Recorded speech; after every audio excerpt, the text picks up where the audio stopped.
This is the X-Zone Broadcast Network, broadcasting worldwide on broadcast affiliates and satellite program providers, including CNN Broadcast Network, Sirius Satellite Network, Star Media, Good News Radio Network, Angel Broadcast Network, Wiki Broadcast Network, and WPBN TV. For more information on the X-Zone Broadcast Network, visit us at www.xzbn.net.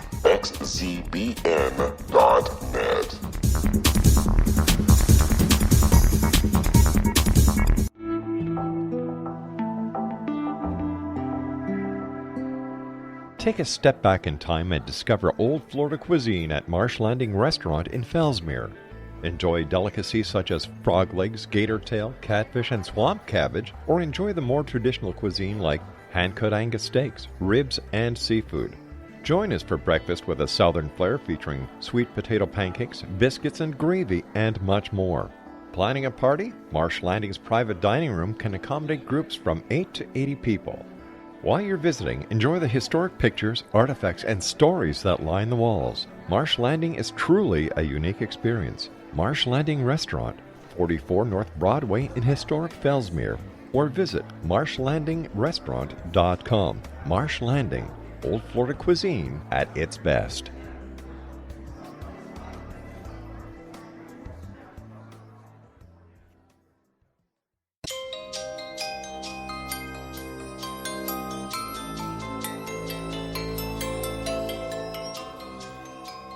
Welcome to Paranormal Stakeout, the show that brings you the finest investigators and researchers in the world of paranormal studies.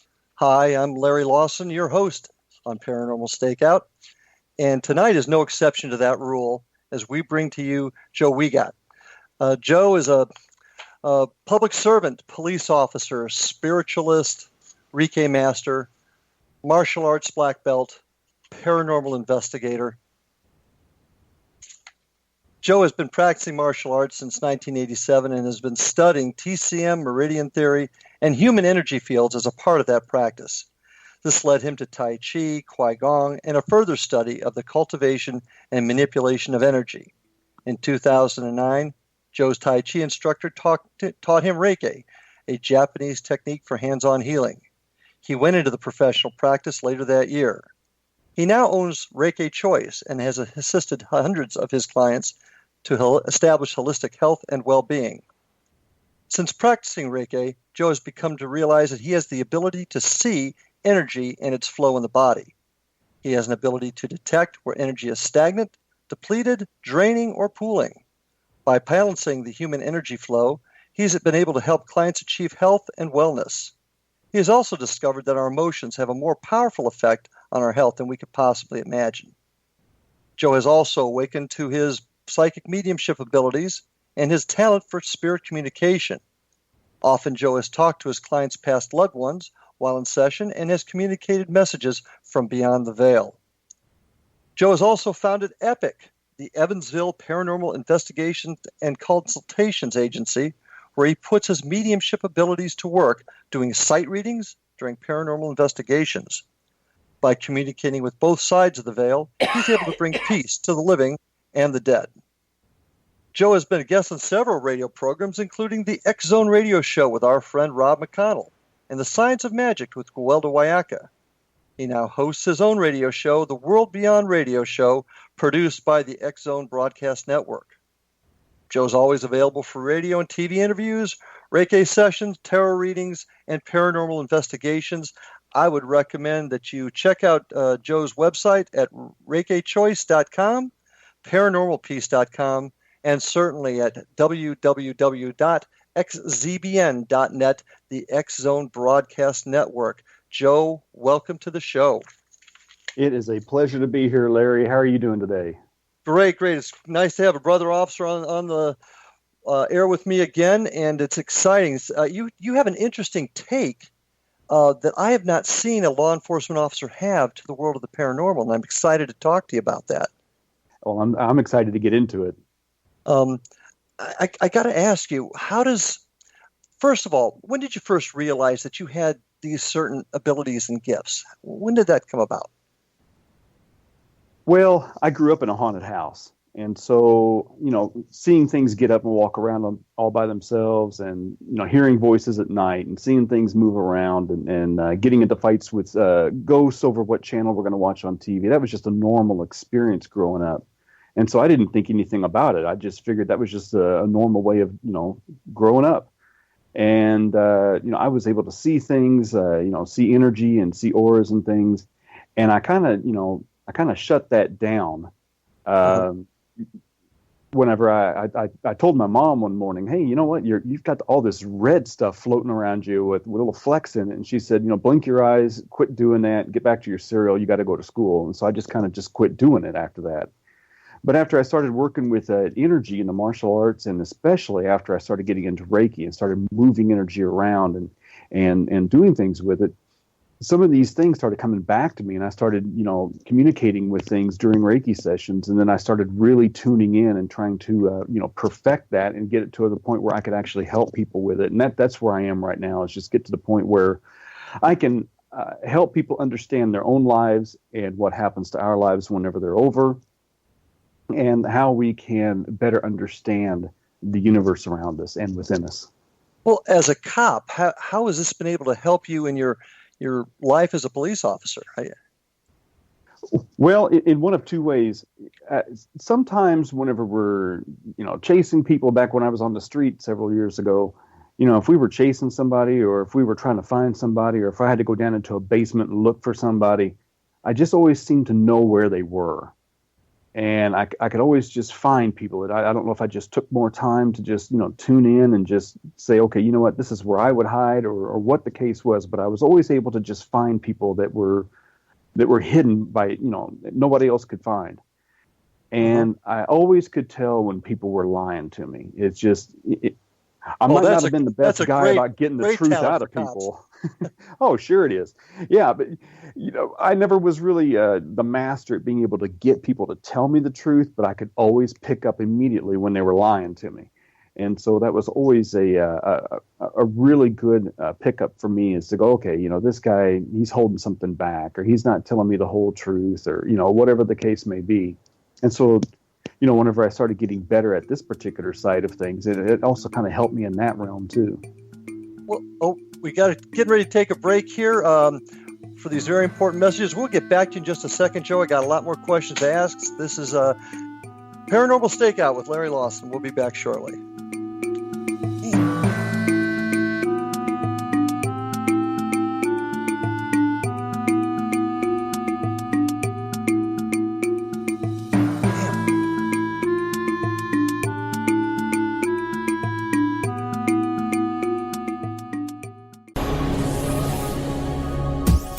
This is the X-Zone Broadcast Network, broadcasting worldwide on broadcast affiliates and satellite program providers, including CNN Broadcast Network, Sirius Satellite Network, Star Media, Good News Radio Network, Angel Broadcast Network, Wiki Broadcast Network, and WPBN TV. For more information on the X-Zone Broadcast Network, visit us at www.xzbn.net.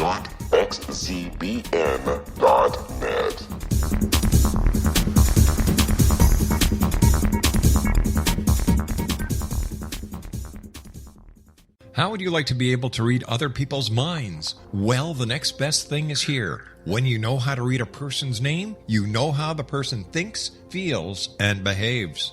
Each letter in our name holds a key to unlock our true essence. Our name contains both our gifts and challenges in this lifetime.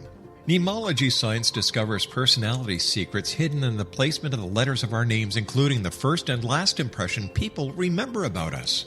Sharon shows us how to interpret the arrangement of letters as outlined in her book, Know the Name, Know the Person. Sharon Lynn Wyeth created mnemology science after 18 years of research and testing her theories, and has supported thousands of people around the world in understanding themselves and others better. You'll enjoy Sharon's unique teachings as she shares her system to learn the gifts behind your given birth name. Even if you don't like your birth name, there are jewels in this book. If you're thinking of changing your name, ready to name your child, or wanting to get along better with others, this is the book for you.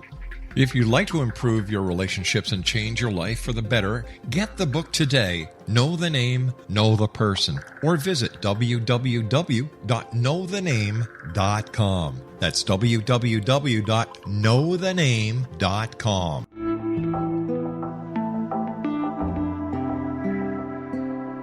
Take a step back in time and discover old Florida cuisine at Marsh Landing Restaurant in Fellsmere, Florida. Enjoy delicacies such as frog legs, gator tail, catfish, and swamp cabbage, or enjoy the more traditional cuisine such as hand-cut Angus steaks, ribs, and seafood. Join us for breakfast with a southern flair featuring sweet potato pancakes, biscuits and gravy, and much more. Planning a party? Marsh Landing's private dining rooms can accommodate groups from 8 to 80 people. While you visit, enjoy the historic pictures, artifacts, and stories that line the walls. Marsh Landing is truly a unique experience. Marsh Landing Restaurant, 44 North Broadway in historic downtown Fellsmere, or visit marshlandingrestaurant.com. Marsh Landing, old Florida cuisine at its best.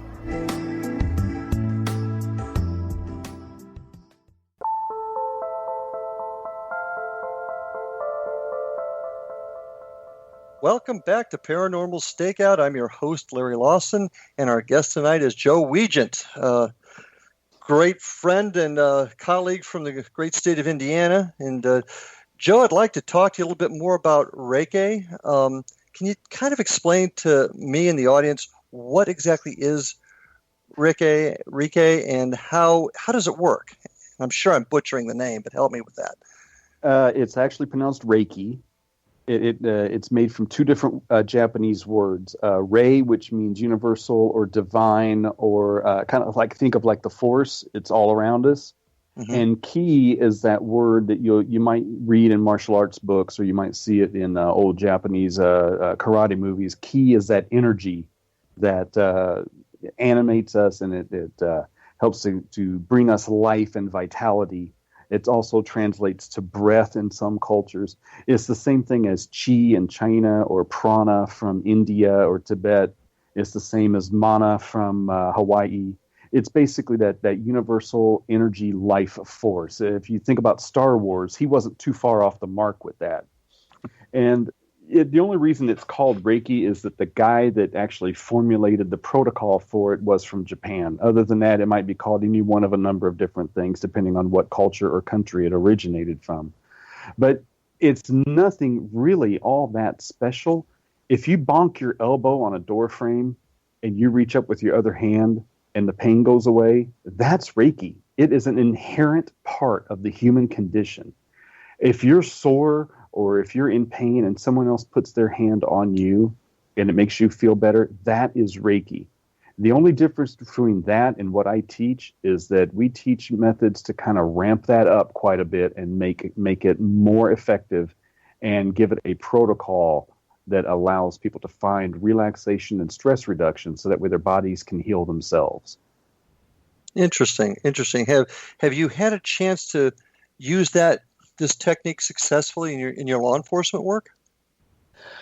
Well, in the level 2 Reiki training, there is a method by which you can send this energy over distances. I've done this on phone calls to Indianapolis, Indiana. I've done this to all across the country. I've done readings with people on the phone and helped them understand things and helped to heal them. And a lot of times when I was on the streets, and that's been 5 years ago, if I got a call to an address that had a really, really tense situation going on, I would send Reiki ahead of me to that location and kind of help calm things down until I could actually arrive physically on scene. Interesting. And invariably, I might be 20 blocks away or whatever. And whenever I would arrive, people would be just in a lot better frame of mind, and they would be a little bit more coherent and a little bit more grounded and have a little bit better grasp on their emotional qualities than they would had I not sent it. Fascinating. Absolutely fascinating. I'd like to learn more about that myself with my work out there. I'd like to change gears just a little bit because I'll be honest with you, Joe, you're probably the first brother cop that I've met that also has psychic abilities. Can you tell me a little bit about that? I'm really interested in how does one communicate with what you refer to as spirit, for example? Well, think about this. Think about the entire universe is a singular expression of vibration and energy and frequency. Everything that we think that we can take in with our five senses is but just this little tiny piece of the actual reality of the entire universe. You know, the room that you're in right now, you're on your computer. There may be, 6 dozen radio stations in your area, and you can't see any one of those. You can't see the cell phone signals in your room with you. You can't see the satellite TV signals in the room with you, gamma radiation, any of that kind of stuff. You can't see it. You can't hear it. You can't reach out and touch it, but you know that its effects are there. You can't see gravity, but you also don't roller skate on stairs because you know what will happen. We know the effects of the things that we can't see and hear. So the way I teach it in my classes is to think of the universe and all of its information as a radio station. Now, if I want to look at somebody's aura and I want to see where energy is moving in the body, I'll tune into that particular frequency to see where their energy is moving. Just tonight, I had a Reiki session with somebody, and she was talking about how tense and how stressed out she was. And I said, well, you pack all of your stress in your neck and shoulders. And she said, yeah, 3 of her doctors also told her that. And I said, yes, but you also get headaches up the back of your head, up towards your crown, and the back of your ears. And she also confirmed that. And then I said, you also have something going on down in your lower abdomen. And she said, yeah, I have irritable bowel syndrome. And, none of these things were filled out on the chart that she gave me tonight. These are things I saw during my scan. Now, when we go back to the radio station analogy, I can tune into that. But at the time that I'm tuning into that, I don't get to pick up dead people. I don't get to pick up, spirit guides or any of these other things going on around me because I'm tuned into one radio station. So if you want to go to the dead people channel, you have to kind of refocus your mind to pick up on that particular kind of energy. But then I lose the ability to see aura of the living people in the room because you can only pick up on one thing at a time.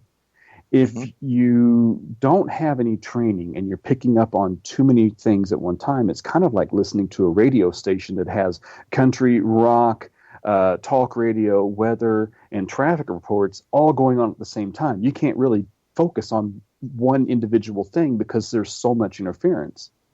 And I think that this is the reason why so many people are suffering from anxiety and bipolar and some of these other emotional disturbances because they're taking in so much information and haven't learned how to tune in to one channel while filtering out the others. Okay.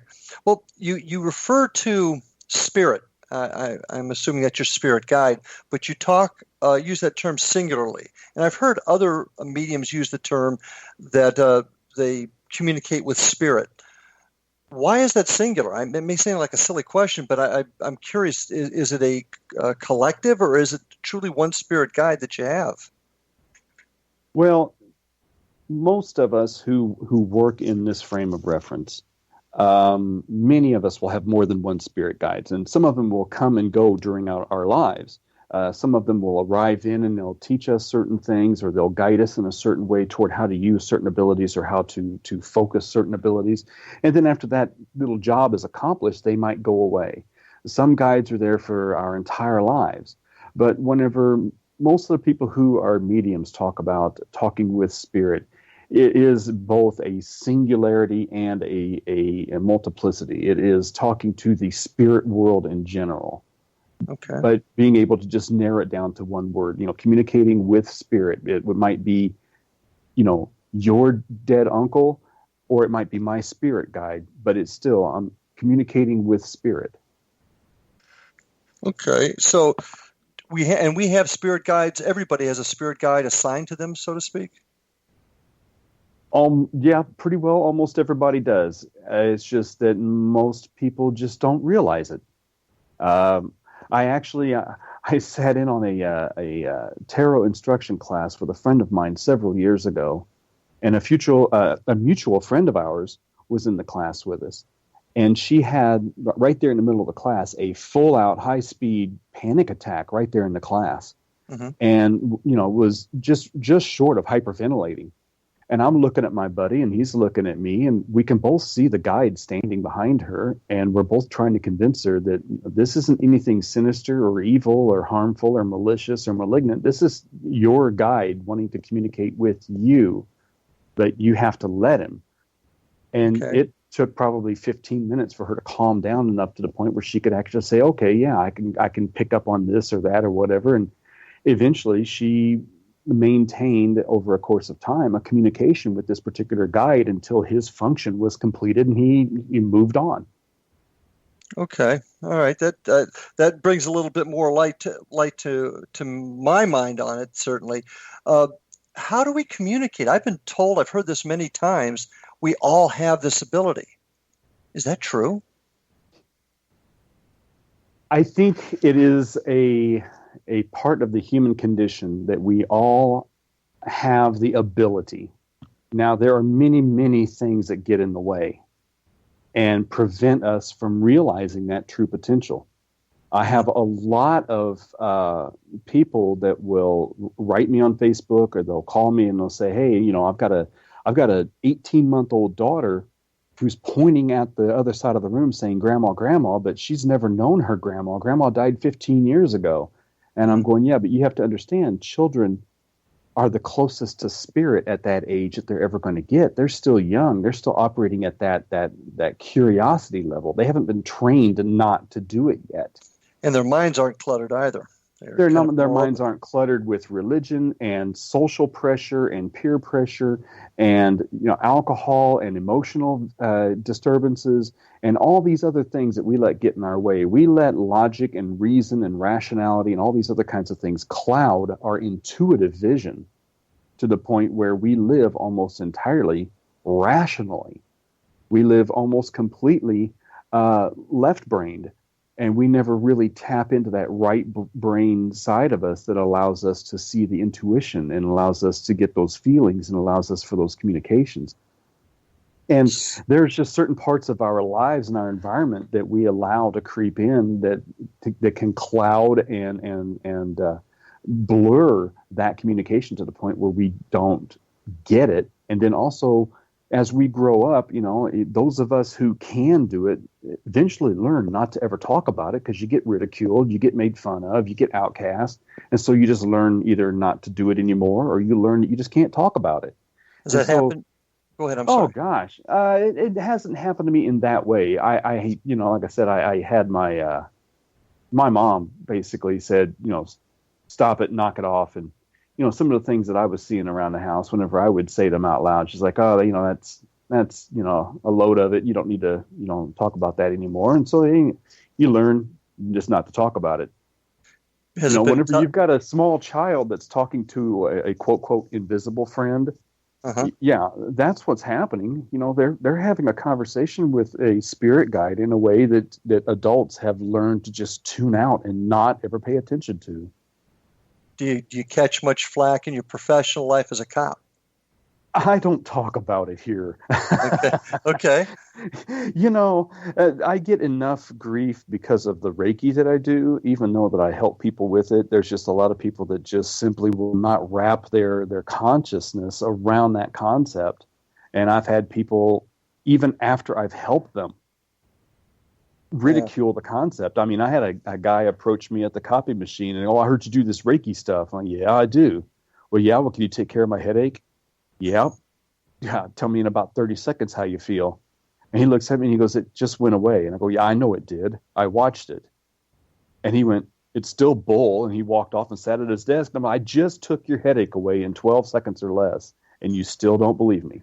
You just learn not to talk about that kind of stuff. It's great. And when we get back, I'm going to talk a little bit about cops and open minds and stuff like that.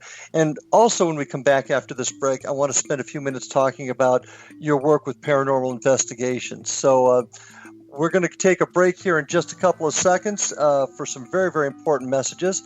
I would like to remind everybody to please check out www.xzbn.net, which is the mothership of X Zone Radio. Please check out for our broadcasting schedules. With that, we'll be back to you right after these important messages.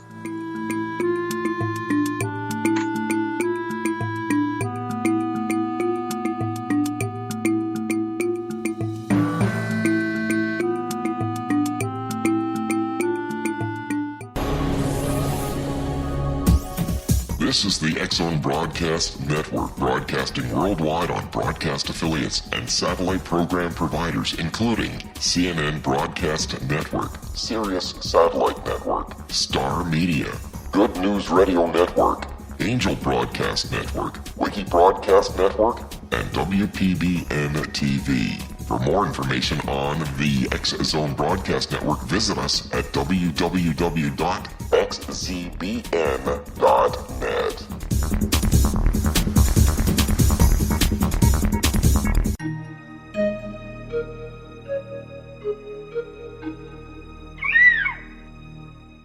While science pursues fact, magic accesses the quantum level, bridging random facts to form truth. As long as science and magic remain separate and polarized, the truth cannot be known. I'm Gwilda Wiyaka. Join me on the Science of Magic radio program, dedicated to unification and evolution of consciousness. During each episode, I'll be speaking with experienced and respected scientists and mystics. From astrologers to astronomers, from medical doctors to shaman, the scientific method to dowsing and intuition, we'll weave together information from seemingly divergent practices to promote unity and enlightenment. Join me, Gwilda Wiyaka, and the Science of Magic right here on the Mutual Broadcast Network. For more information, visit www.thescienceofmagic.net. Gibbs A. Williams, Ph.D., is a practicing psychoanalyst, supervisor, researcher, and author in New York City. Much of his life has been dedicated to understanding nature and the uses of meaningful coincidences or synchronicities. His radical and original non-Jungian, non-mystical, non-magical theory of synchronicities illuminates much of the fog surrounding this challenging and perplexing topic.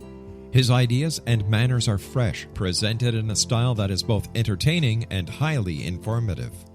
He is also an expert on crisis intervention, specially focused on violence reduction for the police and citizens, mastering anxiety, frustration, and stress without the use of medication, and effectively preventing and treating heroin addiction. Dr. Williams can be contacted at his email address at gwwilliamsny11@aol.com or visit his website at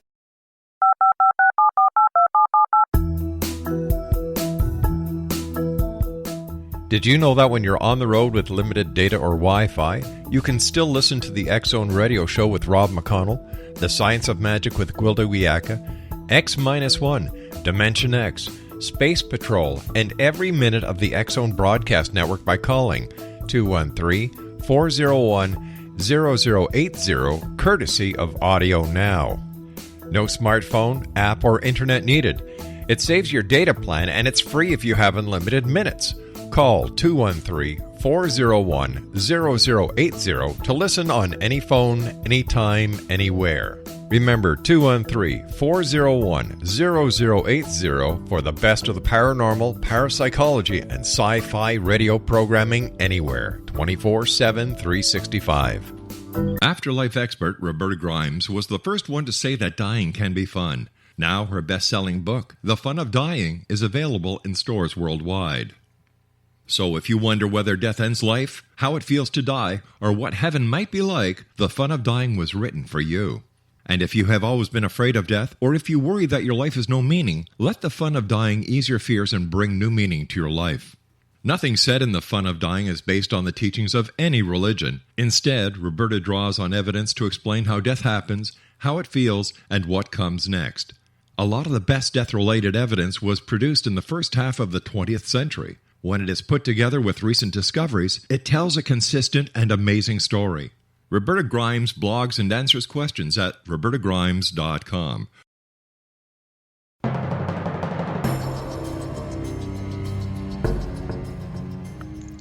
Welcome back to Paranormal Stakeout. I'm your host, Larry Lawson. I'm back with Joe Weigant here, and we're going to continue this great conversation. When we broke the last time, Joe, we were talking a little bit about your work and how it melded with your professional life as a police officer. One of the criticisms I've gotten from many folks, and I've mentioned this before on the show, was how can you believe in this sort of thing? You're a cop. You're supposed to look at the evidence, and there's no evidence here. It's not real. And one of the philosophies that I have is, do you want a police officer, in particularly a detective like you and I are, to come to your crime scene with preconceived notions, or do you want us to come to your crime scene with an open mind, looking at all the possibilities in order to solve the crime? Usually when I say that, I get a pretty positive response, and people seem to get it. But we still do suffer a little bit from people not understanding cops having this sort of belief system. Would you agree? I couldn't agree more. Actually, because the predominant majority of police officers are very type A, mostly conservative, aggressive personality types. We are this is my box, and anything outside this box, I don't tend to want to agree with. And so we like everything to be in our cute little cop box. And so, if you got, we don't seem to want to acknowledge our acceptance of people who may have an appearance outside of the norm. We all have short hair, and we all go to the gym, and we all take care of the things that we take care of. And so sometimes we just tend to not give enough credit to those people whose lives just live outside of our conceptuality of norm. And so I think that leads a lot to a closed-minded operating system where we're just not able to accept, those kinds of things. And I've had conversations with other police officers, and they go, I know there's something weird going in my house, but I just don't believe in ghosts. And I go, I know that I fall down a lot, but I don't believe in gravity. So, and I agree with you. Who would you rather have show up at an interview or a crime scene or, some kind of an investigation? Somebody who has a very small operating system about, this is what I believe, or this is what I thought about this coming over here, and I'm going to operate with that until I get something else that dissuades me from that chain of thought, versus somebody who's willing to take in all the information and then generate a conclusion from there. And I think that's one of the reasons why I do this show, to try and help open people's minds and realize we've got to look at things from all angles in order for us to solve this big mystery of what is the afterlife. And absolutely. And that's my vision for this whole show, is to get those minds open, not only in our business but in the general public. So I'm excited to talk with you about that quite a bit. So I appreciate it. I got to ask you another interesting question, because I have some theories on it, and I've talked to other people that have theories. We all know from studies, from stories about the light, and when somebody passes, they go through the light. Right. Why don't some spirits cross into that light? I've done a lot of research on that, and I've had a lot of experience with that. And what I have read from other mediums and from what I have read from other paranormal investigators through their articles and blogs and all that, fits hand in glove with my experiences in dealing with that. And there are, depending on who you read, up to about a dozen different reasons why people don't go into the light. One of the predominant ones is fear of judgment. We've been taught all of our lives here in North America, there's one prevailing religion here in North America, and it teaches that after you die, you're going to get judged for every little thing you thought. And, when faced with that, people are not only frightened of death itself, but then they're afraid of actually going to that place where they're going to get looked at and go, you know what? Remember that time in third grade when you lied about this and that and the other? You're going to go down there and have, forever, you're going to be punished and all that. And so that's one of the predominant reasons people don't want to go into the light, is they fear that judgment, because who can be good enough? That's sure. Who can be good enough? Another reason is unfinished business. people that may have been murdered or may have died in tragic accidents feel like they still have some work to do to figure out why or how or under what circumstances they left their bodies. Some people, they become so attached to persons, places, and things that they don't want to leave those things. You might have somebody who dies, but they're very, very concerned about their property and they don't want it messed with. And so they'll hang around their house or they'll hang around the farm or whatever it is because they don't want people messing with it. And when you get another family that moves into the home and starts painting and ripping up floors and all that, well, it starts to really get them angry and they start lashing out and throwing things and saying things. And you get it's their home. all these How dare you wreck up my home?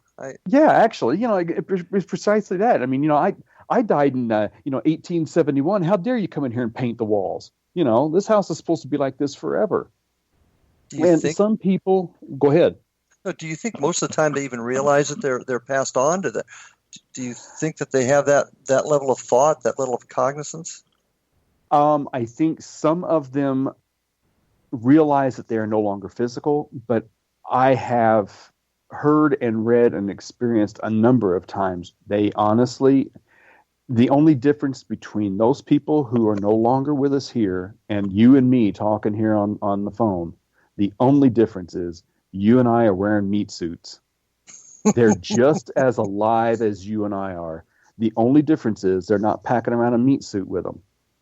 And so, they don't understand sometimes why they can't communicate with us. It takes a tremendous amount of energy to communicate with us. And so, there's just, and it's not, this is what really perplexed me. And I had it explained a couple of different ways to me, but when we actually drop the mortal coil, when we unzip this meat suit and lay it aside and we go on as a pure energy, we don't immediately right then just go off into some faraway place never to be heard from again. I mean, we're still as right here next to us as we were just moments ago. Mm-hmm. And there's been time and time again where people have near-death experiences or out-of-body experiences, and they're standing right next to their physical body. And it may be worked on by surgeons. It may be, mashed up in a car wreck or just fallen off a ladder. And there's the guy standing there looking at his body in the yard. And they're just as alive as they were a moment ago. It's just that they're not wearing a meat suit. Well, we talk about crossing over. Some spirits doing it, some spirits not going to the life, afraid maybe the elevator is going to go down instead of up. How can we help them cross over? And do they always want to cross over? I realize that they may have thoughts or beliefs they've got work to be done here. But how do we help them cross over when they've passed their time to be here? For me, in my experience, and there's always going to be somebody to disagree with me. And my experience is sometimes it just takes a little bit of psychology. It just takes sitting down and talking with them and saying, okay, your time here has come to an end. This no longer functions here the way you thought it did. There's other places for you to be. This is really where you're supposed to go. And denying that is painful for you, and you need to be there. I actually did a crossover in a building that used to be a hospital, and it was an asylum for some time. And I ran into the spirit of a girl, and she appeared to me as a 7-year-old girl. And, I have a hard time telling this story because it breaks me up almost every time. But she had grabbed onto somebody in my group and caused them to have a panic attack because they got grabbed quite painfully. And so I went back up to the upper floor of this building and I said, okay, you got to come out and talk to me. And here comes this 7-year-old girl. And I said, okay, why are you still here? Her mother, during the time in our American history where people were dropping off relatives at the insane asylums, never to be seen again, her mother had dropped her off as a 7-year-old. Dear God. And she didn't want to go into the light because she was afraid she was going to see her mother there. And I had to convince her that once you go into that light, these human-like emotions don't exist for us in this way anymore. and that she's just as eager to see you as you really, really are to see her. And it took about 10 or 15 minutes for me to work through this, and it was painful for her. It was painful for me. I broke down in front of the entire group and had a really horribly emotional episode. And at the end, whenever she finally crossed into the light, the whole room felt it. I mean, it was a tangible change in the atmosphere. And she went, and she's at peace now. And so these are the kinds of things that I do to help the living and to help the spirit. And that's profound, I've got to tell you. We've got a couple of more minutes before our last break, but I want to ask you this question. There is a line of thinking that we are on this earth, our spirits are on this earth to learn a lesson, to learn how to do something better, maybe to suffer a certain way so that we learn and grow, and then our spirits come back again. How does that theory work with what we just talked about, with folks here afraid to go through the light? Perfect question. Because whenever you have not gone into the light, you basically get trapped in kind of like this in-between zone. You're no longer physical, but you're not where you're supposed to be. And so you maintain the emotional and historical qualities of that last life you had. But once you cross into that light and go into that other realm, this life becomes a book on the shelf. And when you're in that space over there, which I can't reach from here, mm-hmm. You're able to do a review of all the lives that you've had and what lessons you've learned and what lessons that you didn't learn and how you learned them and which way you have to learn them next time. And there you work with spirit, you work with the divine, and you work with other people in your soul group to figure out how you can each teach each other when you come back. And when those conditions are set and everybody is ready to come back to physical reality again, you're born and you try to, learn those lessons with a new set of circumstances. And I truly, honestly think that every single one of us, throughout our multiple existences on this earth, have been male and female, straight, gay, black, white, Asian, rich, poor, oppressed, oppressor, abused, abuser. And we do this so we can learn to purify our spirits. That's as clear as I've heard it ever put to me. I'm getting ready to go to our final break here. I would like to invite all of our listeners out there to visit Joe's websites, ReikiChoice.com or ParanormalPeace.com. Certainly you can get to Joe and World Beyond radio show at www.xzbn.net, the X Zone Broadcast Network. Check his show out there. Also, feel free to check out our show, also at www.xzbn.net and www.paranormalFBI if you want to see the Florida Bureau of Paranormal Investigation, which is my group. And with that, we're going to go to our last break. Great show, Joe. Looking forward to these last few minutes together. We'll be right back, folks, after these important messages.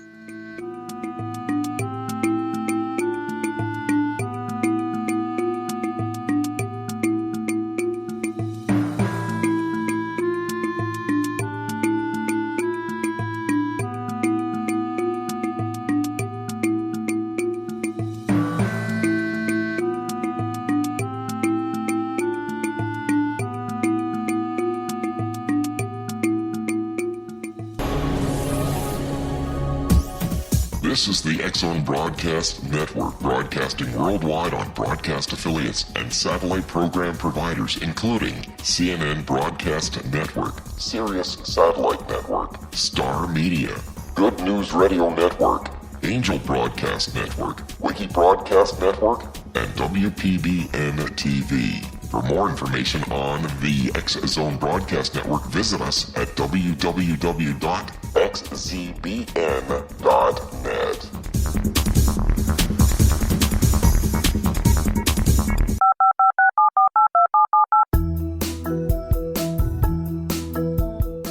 Did you know that when you're on the road with limited data or Wi-Fi, you can still listen to the X Zone Radio Show with Rob McConnell, The Science of Magic with Gwilda Wiyaka, X-1, Dimension X, Space Patrol, and every minute of the X Zone Broadcast Network by calling 213-401 0080, courtesy of Audio Now. No smartphone, app, or internet needed. It saves your data plan and it's free if you have unlimited minutes. Call 213-401-0080 to listen on any phone, anytime, anywhere. Remember 213-401-0080 for the best of the paranormal, parapsychology, and sci-fi radio programming anywhere, 24/7, 365.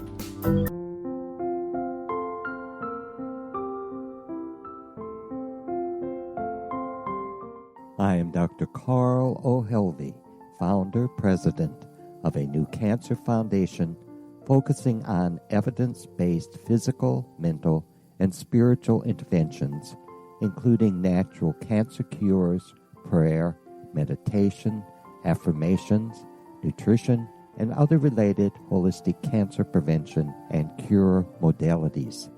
These are used in cancer education, research, and financing care. I ask for your help to continue this important work by donating at www.holisticcancerfoundation.com.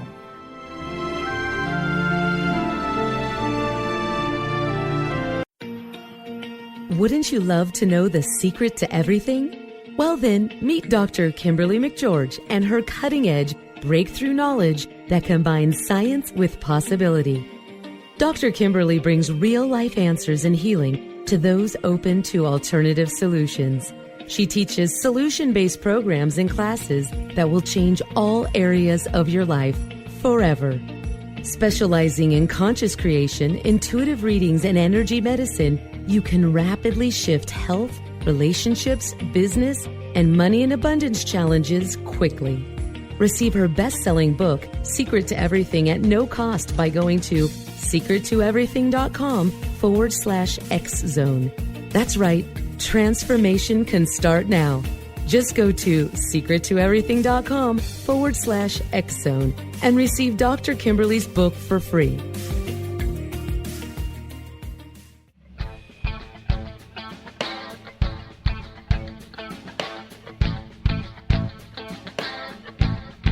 What Happened in Benghazi is revealed by Nicholas Genix, author of Obama, Islam, and Benghazi. He informs the American people that President Obama deceived them by advocating a strong foreign policy prior to the 2012 presidential election, and Hillary Clinton supported this deception. As the title infers, there is a connection between Obama, Islam, and Benghazi. Ample evidence informs Americans that Obama's early indoctrination in the Quran developed an affinity for Islam, why the Quran is the source of discontent in many countries, and why the Obama foreign policy deception led to poor military action and caused the loss of American lives in Benghazi. Genix provides 36 questions for the Select Committee on Benghazi to validate if Americans are justified to mistrust President Obama and Hillary Clinton.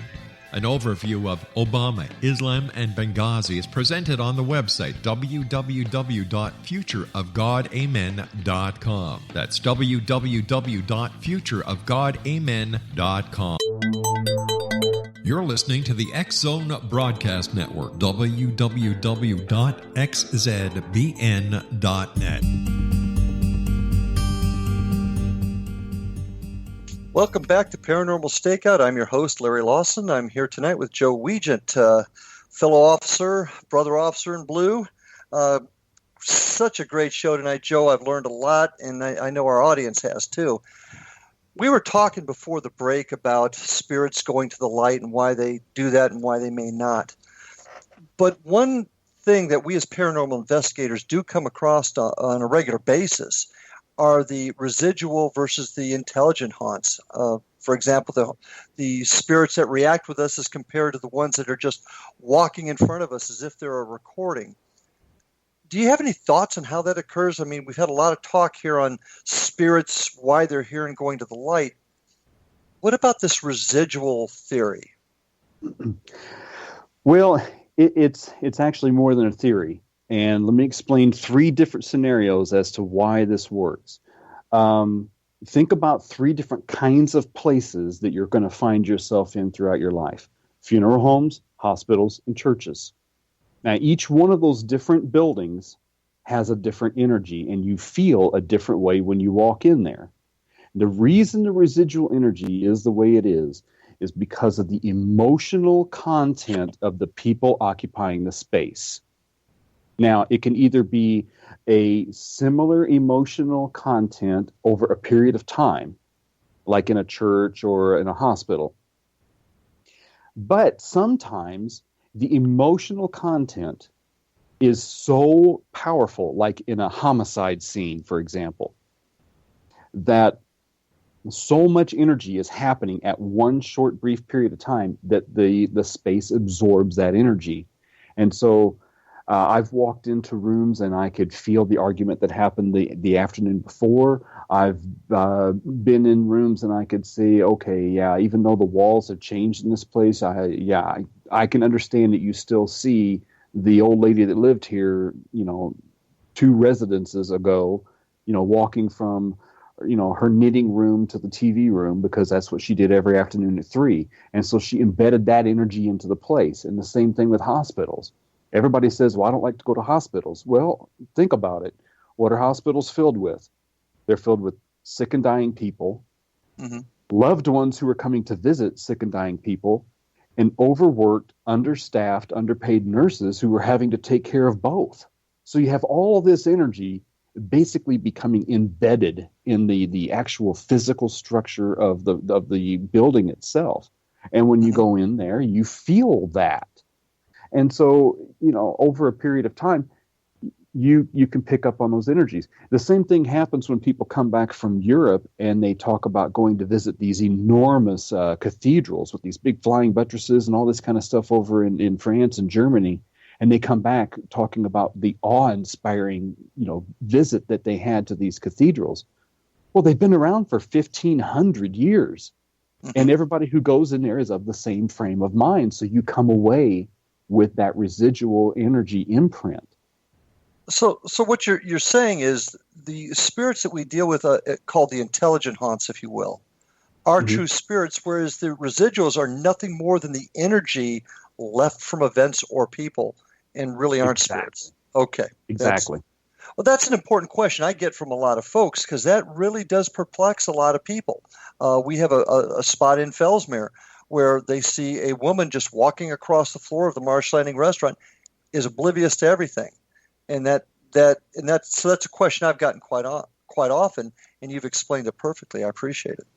When I went to Waverly Hills this past May, one of the visions that I was able to see, I had 2 of my students with me, and we're walking down the 3rd floor hall, and behind us we can hear what sounds like like if you get a cart at Walmart and the wheel starts squeaking and flapping, we heard that behind us.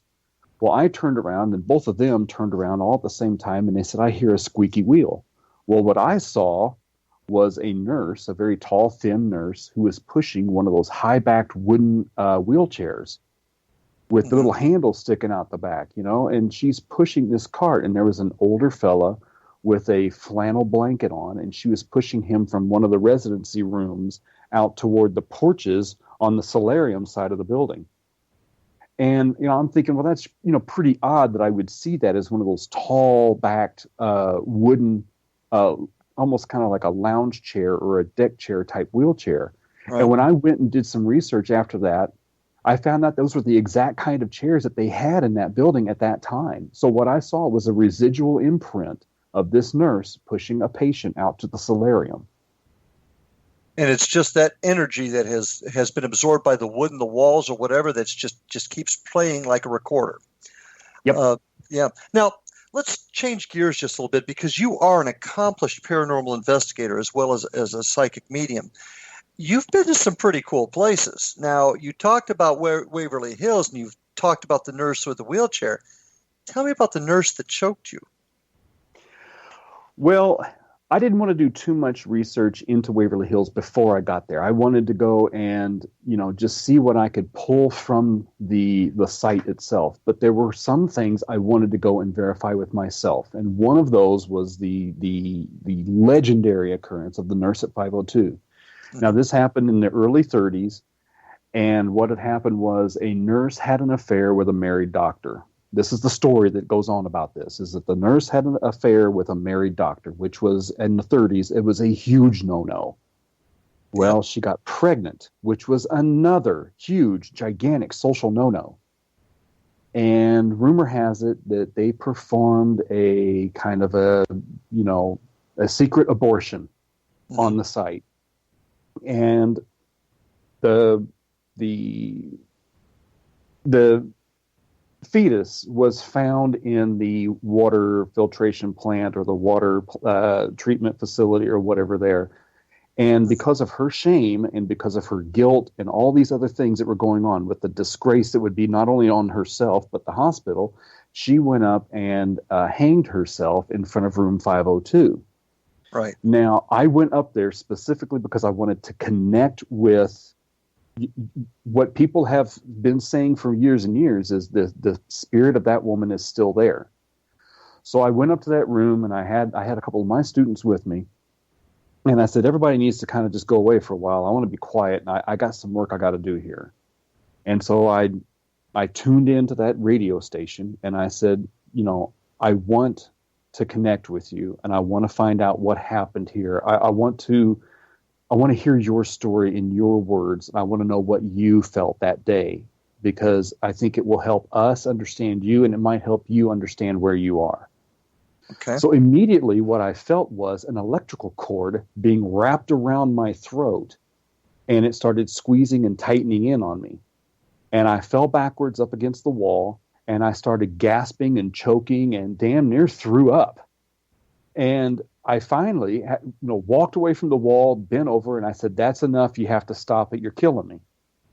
Well, she immediately loosened it up. Of course, that doesn't alleviate the pain immediately. I still had a very long time trying to recover from that episode. And at the time, I didn't know what she used to hang herself. It could have been strips of cloth. It could have been rope. It could have been anything. I found out later that she had used a lamp cord and had tied it to the conduit up above the hallway in front of room 502. And so my feeling of that electrical cord was exactly in line with what I later found out to have been a lamp cord that was used. So she wanted you to feel embarrassing. Yeah, she wanted me to feel it. This is what was going on, and it was it was unpleasant. I have to admit, it wasn't something I ever want to try to experience again.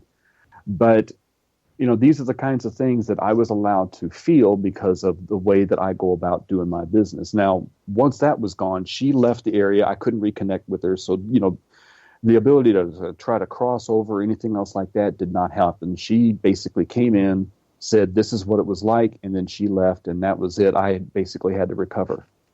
My goodness. Tell me, is that the scariest investigation you've had? I had an officer here, and he texted me one night on the phone and said, we just left a house, and I heard you're into this kind of thing from some of the posts you put up on Facebook. I need you to call me sometime. So I called, and apparently they had a burglary in progress. Now, you and I are both cops, and you know what happens on third shift when you get a burglary in progress. Everybody wants to come in. Yep. And, so, I wasn't working that night. I was working in the office where I am. And so, I was not involved in that. But he said basically 6 cars and a canine showed up. And so they immediately start looking around this house, which is a sizable house. And it was about 100 years old. And he said he's trying to go around the basement of the house on the outside to try to see if there was an entry point. And they couldn't find one. Uh-huh. Now, the lady of the house said she can't stand going into the basement because it just feels horrible down there, and she keeps it locked with a padlock and will not go down into the basement at all. But on the night that she called, the basement door creaked open, and she heard footsteps coming up the stairs from the basement. So she panicked and called, and everybody showed up. And now, according to this guy, whenever the canine unit went in to go try to clear this house and go find the bad guy, the canine basically went off the charts, barking at the walls, scratching. I've got about 30 seconds, Joe. I hate to do this to you, but I got about 30 seconds. The sum of the story is, when we went in there, it was a dark thing that had never been a human. And it was extremely evil and extremely mad, and we had to go in and take care of this thing. And it took a while, and it drained us, and it was a bad, bad situation. Wow. Well, you know, we're going to have to do this show again because I want to hear some more of these great stories. I want to thank you, Joe, for joining us tonight. And I want to recommend to all our listeners out there, check out Joe's websites, ReikiChoice.com, ParanormalPeace.com, and certainly check him out at www.xzbn.net, the broadcast mothership of our shows. I'm Larry Lawson, your host of Paranormal Stakeout. Check me out, www.paranormalfbi and www.paranormalstakeout.com. Until next time, thanks for joining us, folks.